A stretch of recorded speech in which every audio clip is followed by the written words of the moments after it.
اور بیان ہوا کہ سید الشہداء جو مصباح الہدا ہیں اور نجات کی کشتی ہیں، انہوں نے نجات عطا کرنی ہے قیامت تک بشریت کو۔ تو ہم کیسے کہہ سکتے ہیں کہ جو حسین ابن علی اپنے قافلے میں موجود 72 افراد کو نجات نہ دے سکا، وہ قیامت تک بشریت کو کیسے نجات دے سکتا ہے؟ توجہ ہے۔ اگر حسین ابن علی کے قافلے میں، کاروان میں، 72 افراد میں ہمارا عقیدہ اور نظریہ یہ ہے کہ اس میں عثمانی بھی موجود ہے، اس میں خارجی بھی موجود ہے، اور پھر وہ کربلا کا شہید بھی ہے، حسین ابن علی پر اس نے اپنی جان نچھاور بھی کی ہے، اور اس عقیدے پر کہ وہ عثمانی ہے، اس عقیدے پر کہ وہ خارجی ہے، حسین ابن علی پر اپنی جان نچھاور کر رہا ہے، تو اس کا مطلب ہے ان الحسین مصباح الہدا و سفینۃ النجات، حدیث ناقص ہے۔ اس کا مطلب ہے حسین ابن علی کی نجات درست نہیں ہے، حسین ابن علی نجات عطا نہیں کرتے۔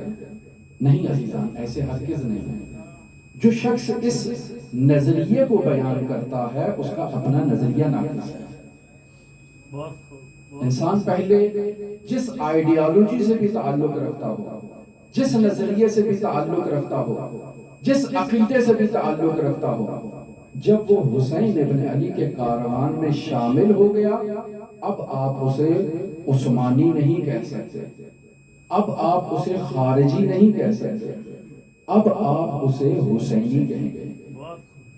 بے شک وہ قتال کے وقت لا حکم الا للہ کا نعرہ بلند کرتا ہوگا، بے شک وہ حسین ابن علی کے دشمنوں سے جنگ کر رہا ہے، تو اس نعرے کو اپنی زبان پر جاری کرے کہ جو نعرہ خارجیوں کا تھا، بے شک اس نعرے کو جاری کرے، لیکن اپنے خون جگر کو حسین ابن علی پر بہا رہا ہے، اس کا مطلب ہے یہ حسینی ہے، اس کا تعلق حسین ابن علی سے۔ لہذا اصحاب حسین سے متعلق جو علماء کی بحثیں ہیں، ان بحثوں میں ہم اس نظریے کی طرف ترجیح دیتے ہیں، اس نظریے کو اہمیت دیتے ہیں، اور اس نظریے کو بیان کرتے ہیں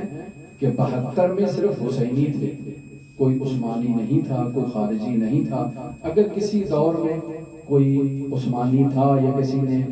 امیر المؤمنین کے خلاف تلوار اٹھائی، لیکن حسین ابن علی نے اسے نجات بخش دی اور وہ حسینی ہوا۔